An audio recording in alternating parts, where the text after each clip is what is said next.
Kita nak sambung suratul Hasyr pada ayat yang ke 21. Ayat yang ke 21. Minggu lalu kita dah lalui ayat ni dan ia berkait rapat dengan apa yang ada dalam diri kita, dalam tubuh badan kita, iaitu sekeping hati. Sekeping hati. Allah gambarkan bahawa Quran itu kalau dia turun pada makhluk sekeras gunung, pada makhluk sebesar dan sekeras gunung, gunung itu pasti akan bergoncang kerana tunduk dan takut kepada Allah. Gunung itu akan khusyuk serta pecah kerana takut kepada Allah. Namun realitinya, Quran yang kita baca jarang-jarang mendatangkan rasa khusyuk, tunduk dan takut kepada Allah.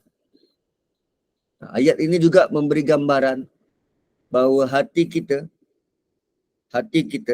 kalaulah tidak dirawat dengan ingatan pada Allah, bacaan Quran, amal-amal yang baik, dia akan menjadi lebih keras dan lebih besar dari gunung.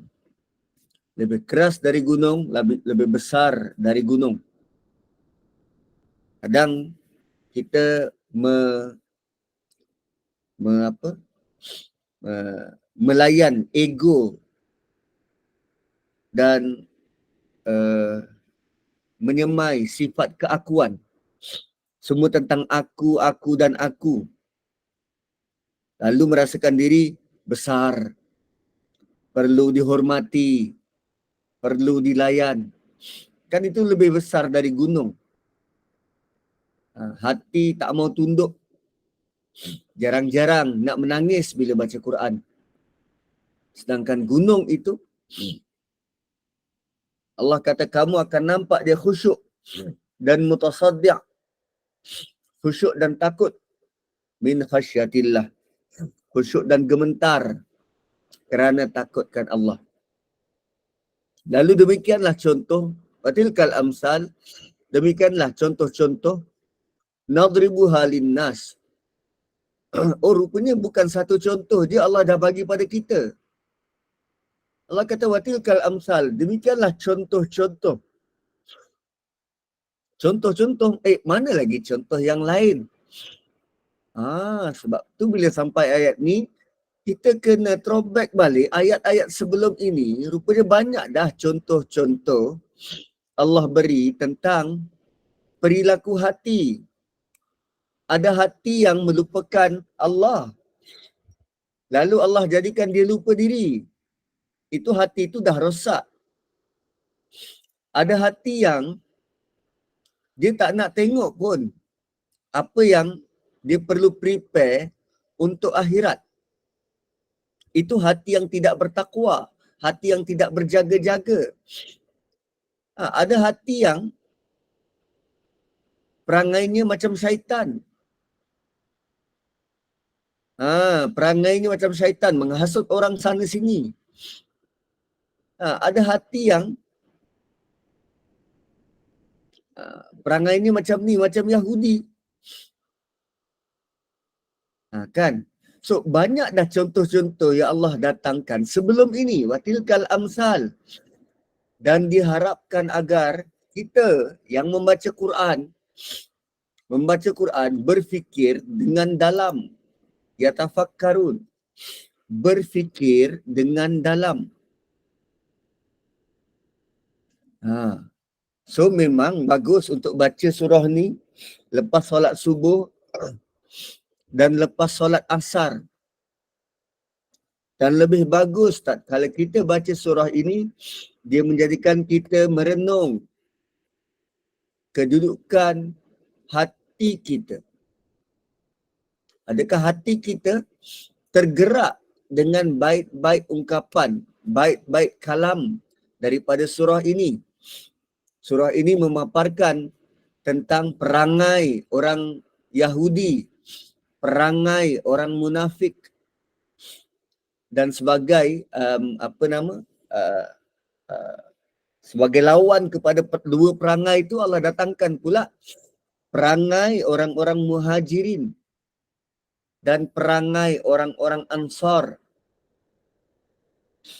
Dan kita dapat tahu ke mana hati setiap individu ni, setiap kelompok ini membawa tuan mereka. Hati yang tidak bersyukur, fusuk dan kafir, atau hati yang sanggup mengorbankan kepentingan diri demi membantu orang lain kerana mahu mencari redha Tuhan. Hati-hati yang sentiasa bertasbih. Sebab akhirnya hati ini yang menggerakkan tubuh badan kita. Hati ini yang menggerakkan tubuh badan kita. Dialah penggerak dan pencetus utama. Kita nak bantu orang, kan kita nak bantu orang, tak kira lah tengah jalan ke tepi jalan ke, semuanya datang dari hati. Kan ada orang yang dia lihat luaran. Bila dia lihat luaran, hati dia tak berkenan dengan orang tu. Lalu dia kata, tak maulah. Tak mau tolong lah.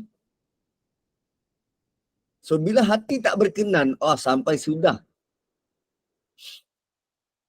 Kan macam kita bercinta dululah. Kenapa kita suka pada pasangan kita tu? Sebab hati dah berkenan. Waktu hati dah berkenan, cakaplah apa pun. Kutuklah apa pun. Kita tetap mencari alasan untuk mengiyakan apa yang hati nak. Sanggup lari sama-sama. Abaikan mak bapak, kahwin lari. Itu bila hati dah berkenan. Kalau hati tak berkenan, pujuklah macam mana pun. It won't budge. It won't budge. Boleh ke nak tahu apa kaitan ayat ni selalu dibacakan untuk menghalau jin dan syaitan?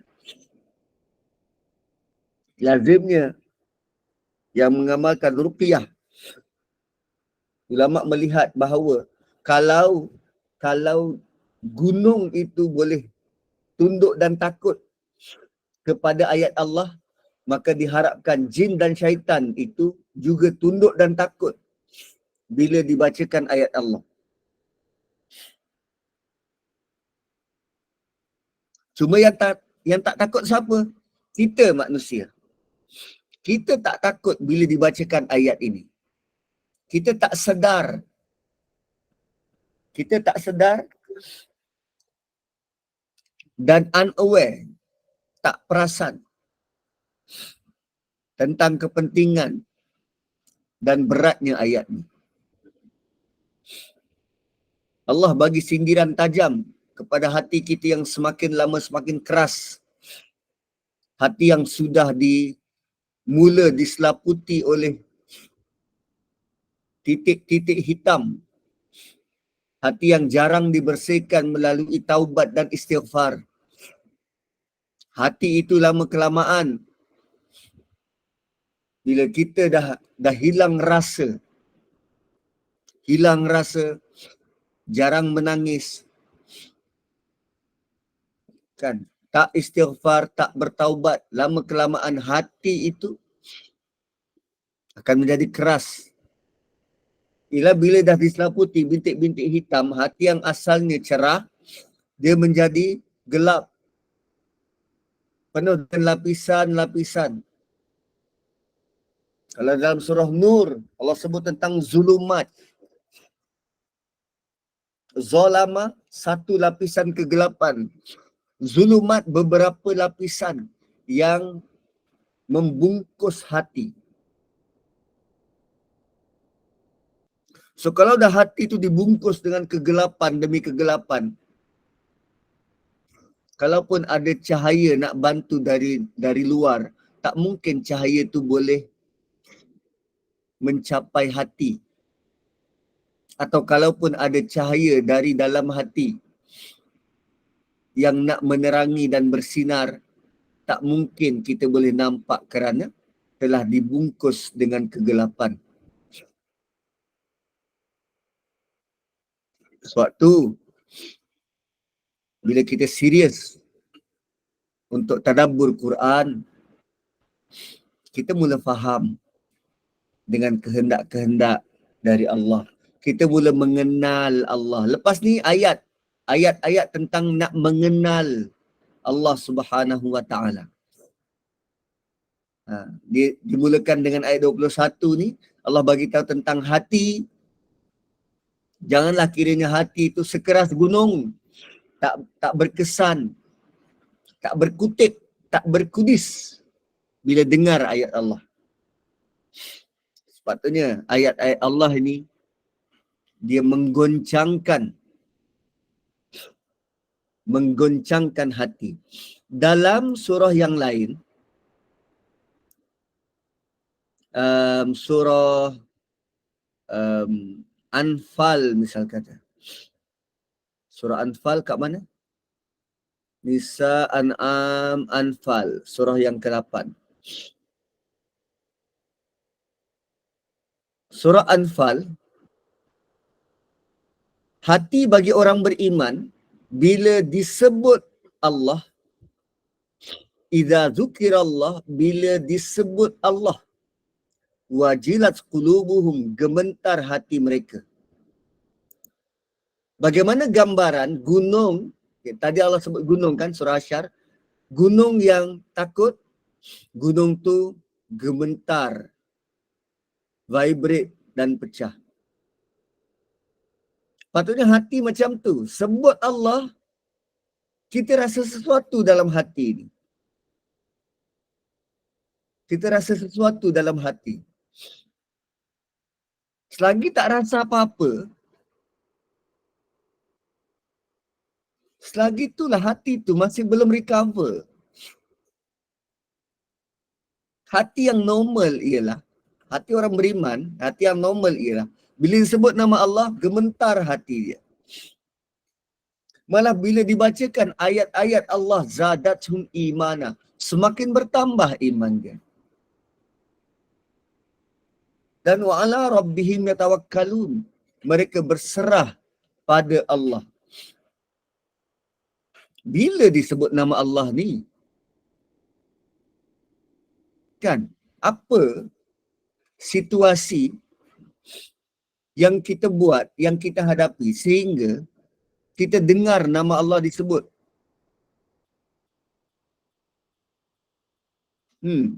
Lazimnya bila kita buat silap, bila kita buat salah, lalu ada orang tegur, Astaghfirullahalazim, kan kita dengar nama Allah, hati kita terus nama Allah disebut, sedar dan kembali nak patuh pada arahan. So, kes dalam surah Anfal ni, sahabat Muhajirin dan Ansar bergaduh nak menentukan siapa yang berhak menerima harta rampasan perang. Yang berhak menerima harta rampasan perang. Ketika Allah menitahkan semua harta tu milik Allah, maka hati orang beriman waktu tu tunduk dan patuh. Ya, harta ini milik Allah. Dengar sahaja, waktu dia berbalah ni, dengar sahaja nama Allah disebut, masing-masing tunduk. Tapi apa yang berlaku pada kita sekarang? Kita dah hilang rasa macam tu.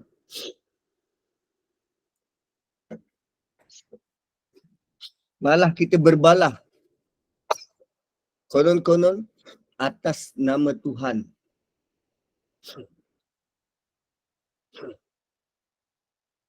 Kadang orang kita bila gaduh, pihak A keluarkan dalil, tak kira hadis Nabi ke ayat Quran.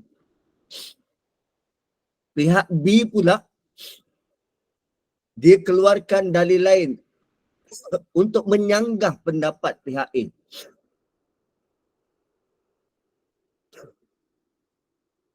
Sepatutnya dalam adab berdebat, adab berbalah ialah dahulukan Allah dan Rasul. Mana-mana pihak yang keluarkan dalil, sama ada hadis ataupun Quran, kedua-dua pihak perlu tunduk kepada dalil tersebut. Walaupun dirasakan ada dalil lain yang memihak pada pihak dia, tak. Quran bukan digunakan untuk memperjuangkan hak individu. Ada orang tu keluar ini, orang ni keluar ni, ni pendapat ulama ni, pendapat ulama ni. Gaduh. Ternyata Quran dan sunnah Nabi masih belum berjaya dihayati hingga boleh membentuk hati.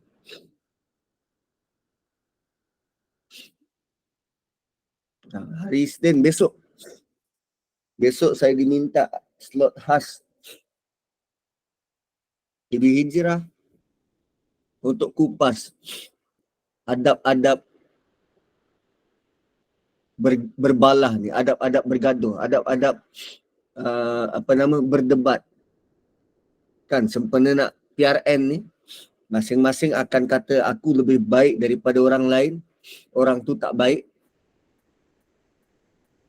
So saya cuba nak mengaitkan dua ayat, satu daripada surah Hujurat, satu lagi daripada surah Nisa. Sebab akhirnya semua berkait dengan hati, tuan-tuan. Hati kita kalau dah keras, hitam dan rosak, kita hilang rasa simpati dan empati. Maka malah yang paling utama, kita hilang rasa kepentingan agama tu yang perlu diangkat. Bukan kepentingan individu ataupun kepentingan kumpulan dan parti tertentu. Kita dah tak ada rasa belas kasihan. Dah tak ada dah. Yang kita mahu ialah pastikan orang tu, orang depan kita ni, musuh kita ni kalah dan terduduk. Itu yang kita mahu. Lalu ayat 21 ni peringatan besar untuk kita. Jangan hati kita jadi sebesar gunung penuh dengan ego dan keras, lebih keras dari batu. Begitu. Okey. So bila Allah sebut tentang hati, agar contoh-contoh ini boleh nadribuha, boleh penetrate hati kita. Contoh yang Allah datangkan ni, Allah nak supaya dia memberi bekas kesan, boleh penetrate hati manusia supaya kita benar-benar berfikir, yatafakkarun, fikir dengan dalam. Jadikannya shower thought. Kan nak mandi ke, nak makan ke, minum petang ke, tengah driving ke, fikirkan tentang macam mana aku nak lembutkan hati aku ni. Macam mana hati gentar. Nak buat contoh macam mana? Ambil phone, letak dekat poket kanan depan, suruh orang call. Lepas tu, letak mode silent. So dia vibrate. Tu bergetar kot macam tu. Tak, getaran hati ni. Getaran hati ni, okey. Contoh yang saya bawa tadi kan phone vibrate. Bila dia vibrate, bila dia silent mode, kita dengar tak sebarang ringtone? Tak dengar. Tak dengar. So vibration tu tujuannya untuk apa? Nak bagi tahu berlaku sesuatu. Nak bagi tahu ada incoming call. Nak bagi tahu ada message masuk. Vibration tu tujuannya untuk ingatkan kita. Untuk sedarkan kita, phone aku bunyi macam tu kan. Hati bergetar tu maksudnya nak ingatkan kita, apa kau buat ni ada something wrong. Tak semestinya salah, nak sedarkan kita. Ingat Tuhan, macam tu. Sebut nama Allah terus, hati bergetar. Oh, ya aku juga kena ingat Tuhan. Bukan hanya orang tu sedang ingat Tuhan, aku juga kena ingat Tuhan. Kena sebut nama Tuhan. Tu, hati getar tu. Some sort macam peringatan, alarm. Macam mana gentar tu? Dia merupakan pengalaman peribadi, pengalaman individu. Hati kita yang tahu dia bergetar ke tak. Rasa takut ke tak? Rasa risau ke tak? Ada tak waktu-waktu yang kita lalui hari-hari? Penama Puan Nur Sofia, jap saya jawab kejap lagi. Ada tak waktu-waktu dan hari-hari yang kita lalui, kita kadang terfikir, Allah terima tak aku punya kerja ni? Allah terima tak yang aku ngajar-ngajar tadabbur ni? Kan takut-takut kita senang je mengajar tadabbur ni, rupanya Allah tak suka dan tak redha. Rupanya dalam istidraj.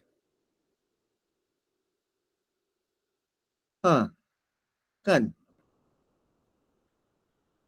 Yang aku dapat nikmat begitu begini ni, Allah redha ke dengan nikmat aku ni?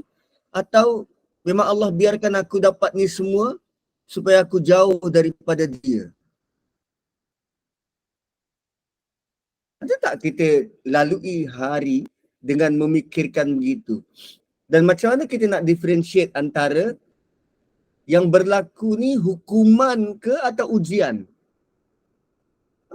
Hukuman ke atau ujian?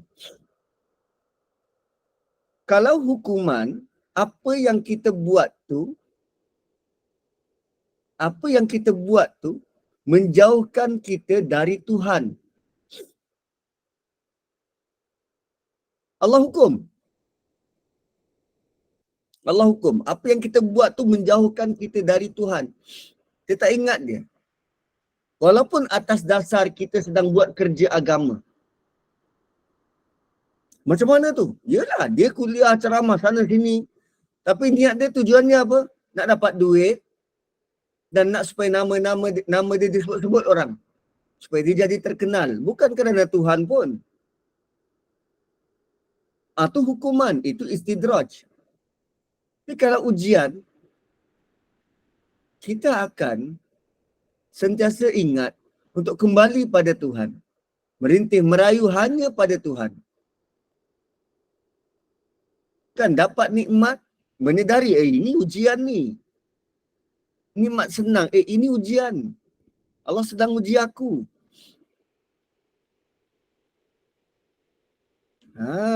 Kan. Soalan 21 ni untuk ruqyah. Dari hadis, entah saya pun tak tahu. Ada kot. Tapi tak pernah jumpa. Mungkin ada. Saya je yang tak jumpa. Tapi yang pasti, hadis tentang ruqyah ni, Nabi sebut Suratul Fatihah. Suratul Fatihah.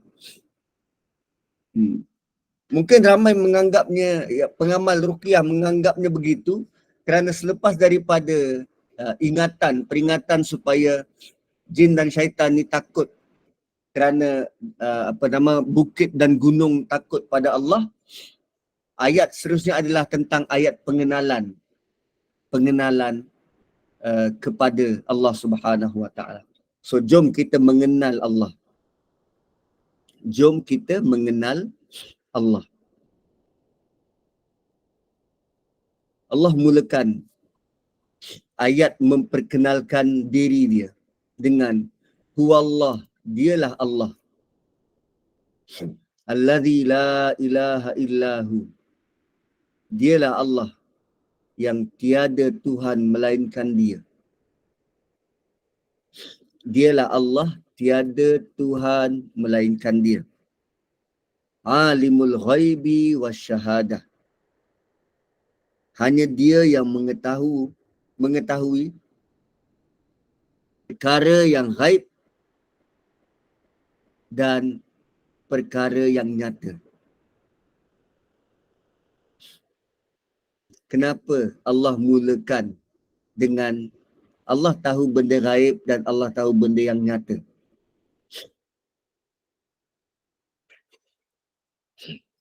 Cara Allah perkenalkan diri ni sangat unik. Cara Allah perkenalkan diri kepada kita dengan Allah bagi tahu apa yang kita sangat perlu dari Allah.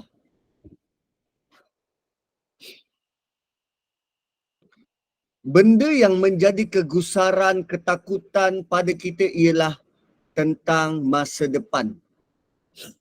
Dan masa depan ialah benda gaib. Masa silam kita kita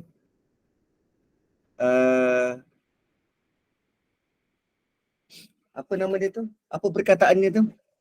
Kita kesali. Masa silam ni kita kesali, kita jadi sedih. Masa depan ni kita takut. Takut nak hadapi. Takut hadapi realiti. Besok jadi apa? Kan kalau sekarang ni tentang ekonomi yang tak menentu, tentang pergolakan kuasa, tentang nak PRN, kan semua tentang masa depan. Besok apa jadi? Ramalan cuaca, ramalan ekonomi, semua tentang yang kita takut. So sekarang Allah datang, hadir, memperkenalkan diri. Dialah Allah, tiada Tuhan lain selain Dia yang mengetahui tentang benda gaib, masa depan. Ketika kita sedang gusar, takut, tak confident, Allah perkenalkan diri Dia sebagai aku tahu. Alim, aku sangat tahu tentang masa depan. Tuan-puan, kenapa bomoh ni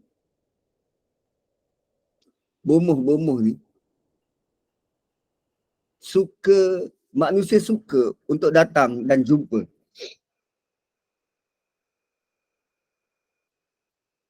Sebab dia konon-konon pandai meramal masa depan. Oh, kalau kau buat macam ni nanti akan jadi macam ni. Kau tahu tak mula-mula dia hantar jin dia. Tak payah bagi tahu dari mana. Pak cik dah tahu dah kau datang dari mana. Kau datang daripada Putrajaya kan? Rumah kau tingkat 7, depan rumah kau begini-begini. Lepas tu kita kagum. Wow, macam mana Pak cik tahu? Oh, hebatlah Pak cik ni. Sedangkan dia dah communicate dengan jin dia. Jin dia dah pergi dah.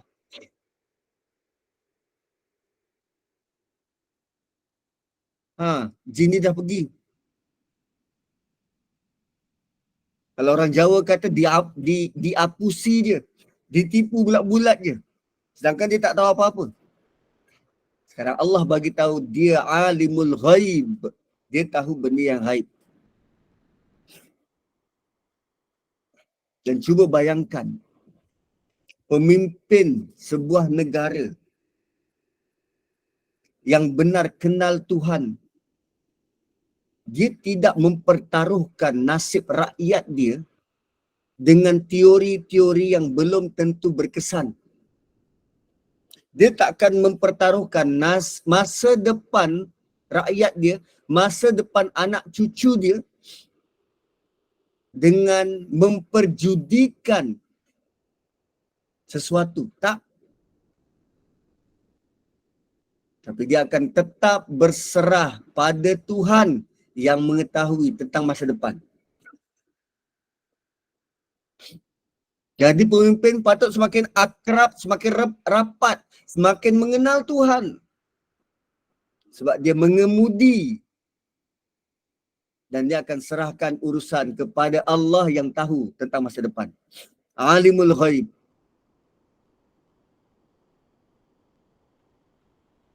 So dengan pengenalan begitu, kita nak mencari Tuhan yang lain ke? Kita nak tanya pakar ekonomi ke? Kita nak hanya bergantung kepada analisis politik ke?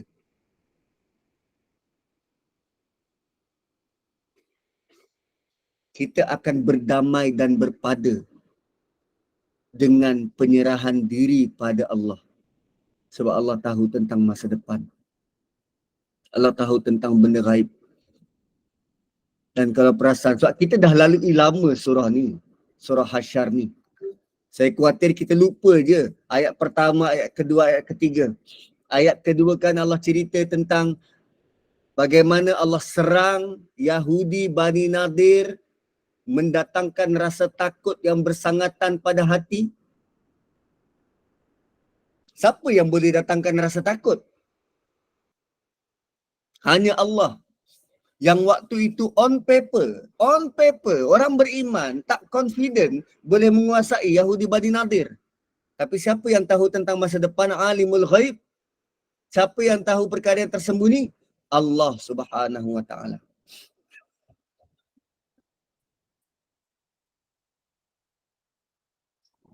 Punyalah manusia nak tahu tentang masa depan. Kerana itu sangat memberi keuntungan pada dia. Sehingga manusia boleh boleh buat filem dulu, kini, selamanya. Filem tentang time travel. Filem tentang time travel. Back to the Future. Yang terbaru ni Batman dengan Flash. Sebelum tu siri-siri Marvel, Doctor Strange. Semua tentang time travel. Dia kembali ke masa silam untuk membetulkan. Sebab waktu dia dekat masa silam, dia tak tahu masa depan.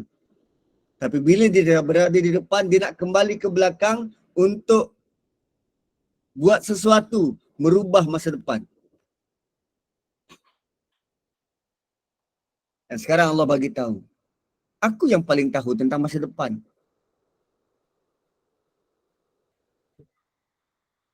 So mengenal Allah dengan keupayaan yang ini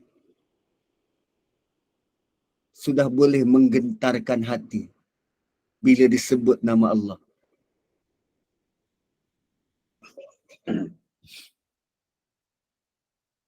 Dan Allah mulakan pengenalan itu dengan, siapa nak bergantung dengan aku? Aku tahu masa depan. Oi, hebat tuan-tuan. Begitu patutnya kita kenal Allah. Dan Allah perkenalkan diri dia begitu. Alimul ghaibi. Dia tahu tentang masa depan. Wasyahadah. Dan dia tahu apa realiti yang berlaku. Tuan-puan, kita sendiri tak tahu apa realiti yang berlaku sekarang ni. Kan 2023 hari ini, apa yang berlaku hari ini tak tahu. Kita sendiri tak tahu. Kalau tanya sekarang ni, tuan-puan, hari ini bagaimana perasaan tuan-puan? Entahlah Ustaz, saya pun tak tahulah Ustaz. Kita sendiri tak tahu. Yang tahu siapa? Allah. Benda yang kita nampak. Kadang kita nampak jiran sebelah rumah tengok, bini dia tu balik kampung berpantang. Siapa perempuan dibawa balik rumah tu? Yang kita nampak, syahadah, yang kita nampak. Tapi Allah tahu realiti sebenar apa yang berlaku waktu tu, yang kita nampak tu. Kan tanpa soal periksa, kita pun mula buat kesimpulan. Ni kita nampak ni. Kebenaran hati bermain. Kita buat kesimpulan sendiri. Itulah tengok lelaki ni. Senang sangat cari skandal. Sedangkan kita tak tanya pun jiran tu. Siapa perempuan yang dia bawa balik? Oh, rupanya anak saudara dia. Rupanya anak buah dia. Oh, rupanya adik-beradik dia. Tanpa usul periksa. Kan? Benda realiti pun kita tak tahu, apatah lagi benda gaib. Sekarang Allah bagi tahu. Dia tahu benda yang gaib dan dia tahu realiti yang berlaku. Tuan-puan tahukah bahawa mata kita ni berbeza dengan mata haiwan-haiwan yang lain? Darwin kata kita ni asal daripada monyet. Tapi itu adalah tanggapan bodoh yang dibuat oleh masyarakat barat.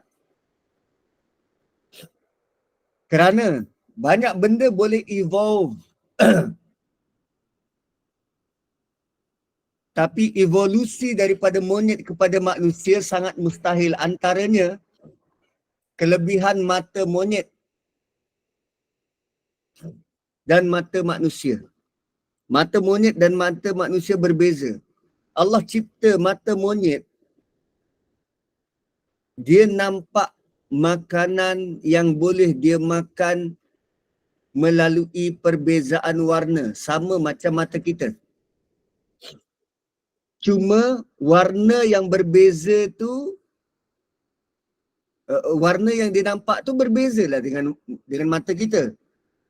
Contoh, kan kita nampak kalau pokok tu semua hijau. Semua hijau, daun dia hijau, pucuk dia hijau, batang dia coklat lah. Tapi pelik tak?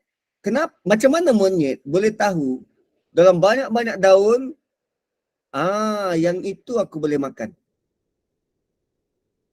Kerana di mata monyet, pucuk-pucuk muda pokok dia warna dia merah. Sedangkan kita nampak pucuk-pucuk pokok tu warna dia hijau.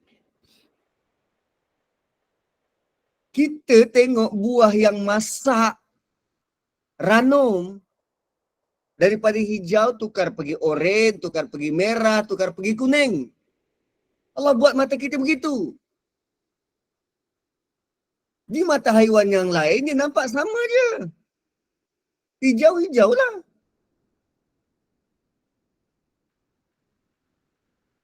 Itu wasyahadah tu.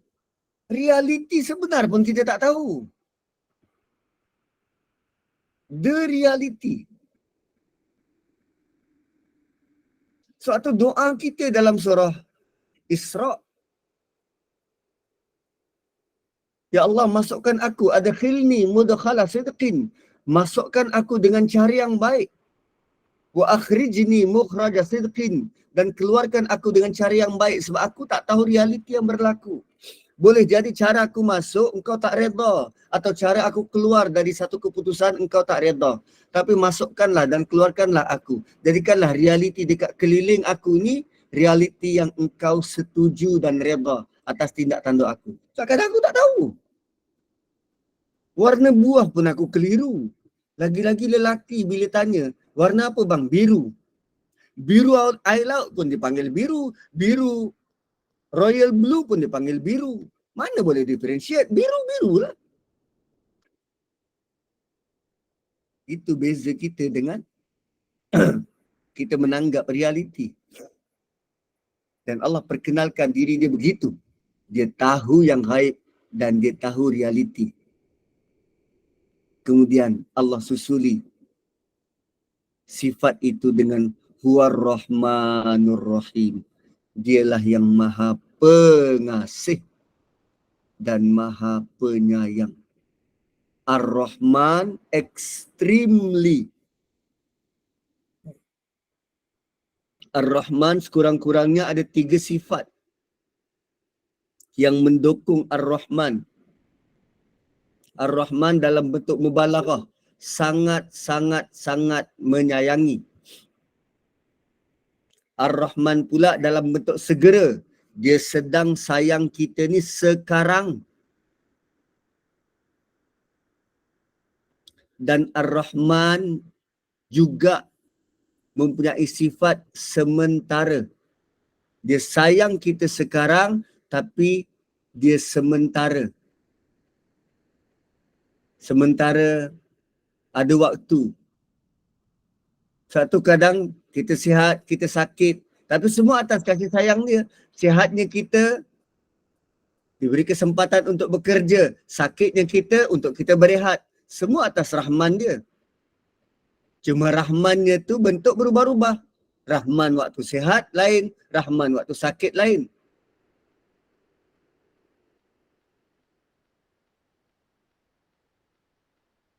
So begitulah cara Allah perkenalkan diri dia. Dialah Allah. Tiada Tuhan yang lain selain dia. Tiada kecenderungan selain dia. Dia tahu benda yang gaib. Dia tahu benda yang nyata. Dia penuh dengan kasih sayang. Dan Ar-Rahim juga dalam bentuk mubalaghah, berpanjangan. Cuma Ar-Rahim ini kekal selama-lamanya. Apa yang kau hadapi dekat dunia ni penuh dengan ketidaktahuan. Berserahlah diri pada Tuhan. Dan dunia ini penuh dengan penipuan yang jelas dan nyata. Maka berserahlah pada Tuhan. Dia hadir dengan penuh kasih sayang. Maka kembalilah pada Tuhan. Dan dia akan memastikan keselamatan atas dirimu berpanjangan selama-lamanya di akhirat kelak. Maka kembalilah pada Tuhan. Begitu. Tadi ada orang kongsi sebuah hadis. Siapa yang baca 3 ayat terakhir surah Hasyr, Allah mempertaruhkannya kepada 70,000 malaikat bersalawat kepadanya sehingga masuk waktu petang. Bila dia meninggal hari itu, ia meninggal sebagai seorang syahid. Dan siapa membaca di waktu petang adalah dia di tempat yang telah diterangkan itu. Masih lagi tidak menjawab, adakah 3 ayat terakhir ini berkait dengan ruqyah, menghalau jin. Namun antara kelebihannya itu. Kenapa dikira sebagai mati syahid? Bukan mati syahid, seorang syahid. Syahid ni apa? Benar-benar menyaksikan. Menyaksikan apa? Menyaksikan sifat dan nama Tuhan. Kerana 3 ayat terakhir ini ayat tentang Allah. Maka kebesarannya, keagungannya sangat luar biasa. So tuan-tuan dan puan-puan, kita berhenti dulu di sini. Kalau ada soalan, boleh tanyakan. So saya takut masuk ayat 23, dia punya penerangan lebih panjang. Sebab nama Allah dalam ayat 23 tu lebih banyak berbanding yang di atas. Dan sebelum tu, untuk homework minggu depan, ayat 22 kan nama Allah. Alimul ghaibi wa syahadah huwar rahmanur rahim. Ar-Rahman Ar-Rahim tu nama Allah. Ayat 23 juga nama Allah. Al-Malik, Al-Quddus, As-Salam, Al-Mu'min, Muhaimin, Azizul Jabbar, Al-Mutakabbir. Kenapa tak sekalikan Ar-Rahman Ar-Rahim dengan ayat di bawah? Kenapa dijadikan 2 ayat? Malah dibezakan, dimulakan, diawali ataupun dimulakan dengan ayat yang sama. Huwallahu alladzi la ilaha illa huwa. Atas pun sama, bawah pun sama. Kan kat sini pun sama, kat sini pun sama. Kenapa tak sekalikan? Kenapa dia 2 ayat berbeza? Itu homework untuk supaya tuan-puan pening memikirkan. Dan kita jumpa minggu depan. Boleh? Kembali pada moderator. Okay, baik. Kita boleh buka soalan ke Ustaz kalau ada yang bertanya? Boleh. Okey, dipersilakan sebarang kemusykilan ataupun ada yang tidak jelas, boleh bertanya pada Ustaz. Silakan.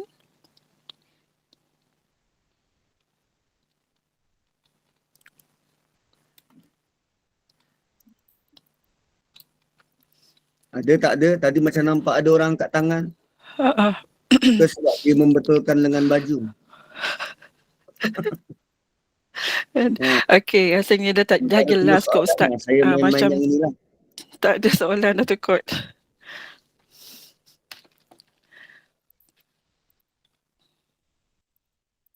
Okey, baik Ustaz, kita berhenti di sini dulu. Kita akan bersambung lagi Ustaz ya, insya-Allah. Dan alhamdulillah jazakallahu khairan Ustaz Muhammad Nazri atas penjelasan dan perkongsian ilmu tadabbur soal hasyar itu dimulai pada ayat 21 itu tadi, dan beberapa peringatan dari Allah Subhanahu Wa Taala, dan Dialah yang Maha mengetahui perkara-perkara yang gaib. Dan ubatilah hati kita dengan membaca Al-Quran dan mentadabburinya. Kerana sekeras-keras hati pun akan yakinlah bahawa Al-Quran itu akan mampu melunakkannya. Dan semoga ini memberi kefahaman dan mengambil ibrah darinya, dan insya-Allah semoga di lain kesempatan kita akan lagi bersambung soal hasyar ini bersama-sama dengan Ustaz dan para jemaah sekalian untuk hadir di minggu depan, dan semoga ini memberikan sedikit sebanyak kefahaman, manfaat buat kita mengambil ibrah darinya. Dan Ustaz, kita tangguhlah dulu Ustaz ya majlis ini dengan tasbih kafarah dan surah Al-Asr. Subhanakallahumma bihamdik. Asyhadu an la ilaha illa anta wa nastaghfiruka wa natubu ilaik. Wal 'asri innal insana lafi khusrin illa alladhina amanu wa 'amilus solihat wa tawasaw bil haqqi wa tawasaw bis sabr. Assalamualaikum warahmatullahi wabarakatuh. Terima kasih semua. Jangan lupa mandi. Sama-sama. Waalaikumsalam Ustaz. Waalaikumsalam warahmatullahi wabarakatuh. Terima kasih Ustaz. Assalamualaikum warahmatullahi wabarakatuh. Waalaikumsalam warahmatullahi wabarakatuh. Terima kasih. Sama-sama. Ustaz. Jumpa lagi.